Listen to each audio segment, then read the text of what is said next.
All new at this hour, residents in a Weslaco neighborhood are fed up with an overgrown lot next door. They say the property is violating a city ordinance for tall grass.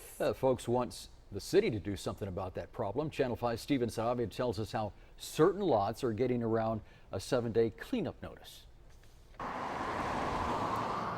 It's a growing problem in need of attention. It used to be kept mowed and baled and was in good shape until the last few years. And I've tried with the city and tried with the city and tried with the city and got nowhere. Patricia LaFaux tells us her neighborhood is fed up with the overgrown eyesore next door. It's still a fire danger, it's still a rodent-infested place, and it needs to be taken care of. Last year, LaFaux went to the city several times to get something done. So far, nothing has changed. The last time I saw anybody in that field doing anything has been 6-8 months ago, anything, at least. And then that, it might even been longer than that. In the city of Weslaco, you can't let your lot grow past 12 inches or 1 foot. This lot goes well above that. If that's the case, the city hits you with a notice, giving you 7 days to fix the problem before the city goes in and does it for you. It also isn't cheap. You'll have to pay the city when they're done.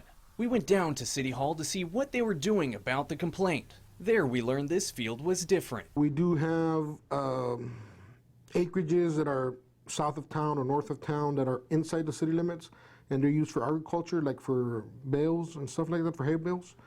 Those properties, we work with them a little bit with the property owners. This means fields like this one, which the owner uses for ag purposes like baling hay, are allowed to take longer to clean up their field as long as they regularly report to the city. People use for agriculture, we'll work with them, we'll take that on a case by case.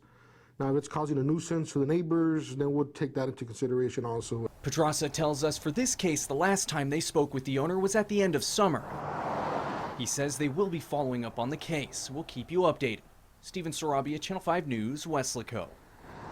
And while the city regularly patrols to spot overgrown lots, Pedraza urges people to report them to code enforcement, and their number is 447-3401. Right now, the city says they have 585 active notices, with 63 currently being worked on by the city.